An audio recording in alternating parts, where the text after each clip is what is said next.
The 2014 NBA Draft was one of the most hyped-up classes in recent history. A very stacked and deep draft class where we've seen many players, even in the later parts of the draft, have stable careers and some are core pieces of their respective teams. It was always the number 1 and number 2 picks, Andrew Wiggins and Jabari Parker, who've underachieved since they got drafted. For Wiggins, he was supposed to be the next great superstar, drawing comparisons to Kobe and Tracy McGrady back when he was in high school. And, well, for a bunch of different reasons, he has not achieved that same success. And nobody really knows why, besides some speculation. Some have said he doesn't have the same work ethic or desire to become great, while others have said that it was the coaching, or that he's too stubborn to change up his game. For Jabari Parker, it was mainly injuries and issues with his conditioning. I mean, he suffered 2 torn ACLs before the age of 22. For what he's been through, all of the recovery and rehab, it's a miracle he's even able to make a comeback. How's it going, folks? My name's Andy, and today let's talk about Andrew Wiggins and Jabari Parker. 2 incredibly hyped up prospects who are now finding their own way, finally showing that insane potential everyone's been waiting for a long time. First, let me give you guys some numbers.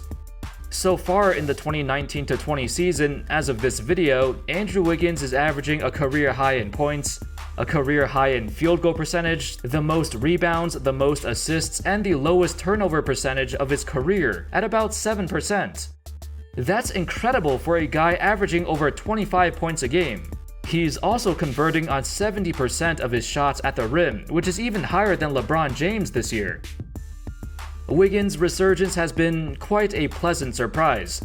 I don't think anybody expected him to play this well so far, well, maybe except the Wolves organization. Wiggins' development over the years has been closely monitored under a microscope for a long time. By NBA fans, by reporters, by writers, and the biggest question was, when will he ever break out? Will he ever become the superstar player he was expected to be? In an article by Sports Illustrated, Chris Mannix described how we all felt. For 2 years, the words seemed synonymous. Andrew Wiggins' $147 million contract. Andrew Wiggins, the Minnesota swingman with the $147 million contract, missed all 12 of his shots in a loss to Chicago. Wiggins, who will make $147 million over the next 5 years, connected on just 20% of his attempts against San Antonio. The words might as well have been stitched to the back of his jersey. Over the summer of 2019, and even before then, the Wolves organization was seeking a change. In January of 2019, they fired head coach Tom Thibodeau, who, despite being known as a good coach in Chicago, he fell out of favor in Minnesota. His replacement became longtime assistant Ryan Saunders, the son of the late Flip Saunders. Ryan is a very young head coach, taking over the job at just 32 years old. However, he's had a ton of experience, especially with player development. Back when he was an assistant with the Wizards, he worked primarily with other young players to develop their skills and help them transition to the NBA. Unlike Thibodeau, who was fairly unpopular with many players in the locker room, Saunders is very well liked, especially since he worked alongside Wiggins and Cat ever since they joined the NBA.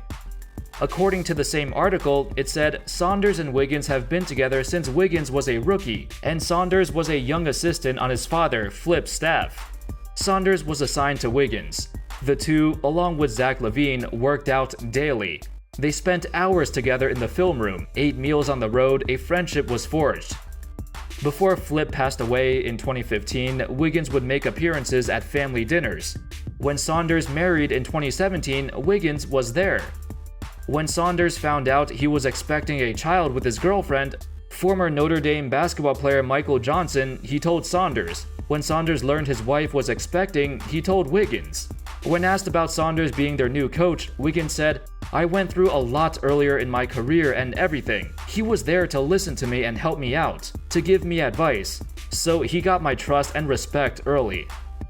It's clear that they have a great relationship, and it's a huge reason why Wiggins is playing better than he's ever played. Nobody believes in him more than Ryan Saunders. Wiggins is finally being coached by somebody who knows him, who knows his weaknesses and strengths, and how he can use his skills to his full advantage.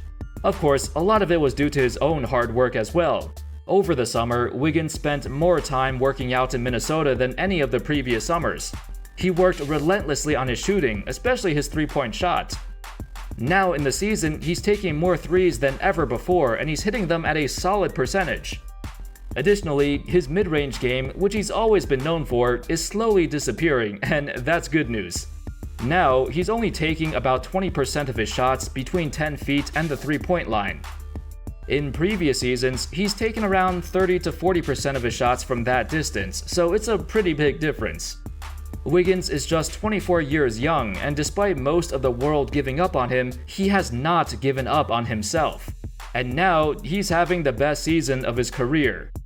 An All-Star appearance is now a real possibility, and it could be on the horizon. Now, let's move on to Jabari Parker. Unlike Wiggins, who's an Iron Man and rarely ever misses games, Parker has been the opposite. He's been plagued with injuries throughout his career. As a rookie, he played 25 games and then tore his ACL. Then, in his third season, he was playing ridiculously well, minus the poor defense. He became a real scoring threat, the secondary option on the Bucks behind Giannis.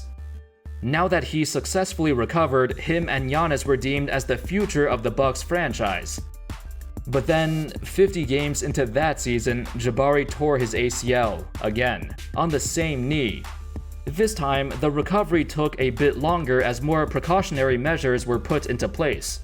And by the time he came back again, his rookie contract was about to expire and he was looking for a new deal. This is where the Bucks had to make a decision. While Jabari was injured for so many games, even when he did play, he didn't fit very well with the rest of the team. As predominantly an isolation player with poor defense, he did not complement Giannis very well. Along with the rise of Chris Middleton, who looked like a much better fit, the Bucks were like, yeah, it's time to let Jabari go. The problem is, with two devastating injuries like that, he really had no stability, and no chance to prove himself or integrate himself with the team better. Was it fair to let him go this early? Probably not. But sometimes things like this just happen. Perhaps he could have done more to prevent those knee injuries, especially when it comes to his diet and controlling his weight. He came into the NBA at 6'8", 250 pounds, and with the way he trots up and down the court, it looks like he puts a lot of stress on his legs. Nevertheless, it was time to move on, and Jabari was ready for a fresh new start. That's when he signed a 2-year, $40 million contract with Chicago, with the second year being a team option. During the 2018-19 season, he showed flashes of excellence. And even with a mid-season trade to the Washington Wizards, he was still putting up good numbers in limited minutes. Unfortunately, his on-off ratings were abysmal, and although his scoring looked pretty good, he didn't do anything else. At times, he was kind of a black hole, and his teams would always be better without him on the floor. Fast forward to the 2019 offseason, and Parker would sign with the Atlanta Hawks for 2 years, $13 million. When it happened, it was a very low-key signing. Nobody really paid attention to it because the truth is, many of us have given up on him. Whether we believe it or not, this guy was the second overall pick of an incredibly well-known draft class. And yet, we didn't even react when he signed with the Hawks. They've paired him with a rising star in Trae Young, along with a bunch of other young players moving up the ranks.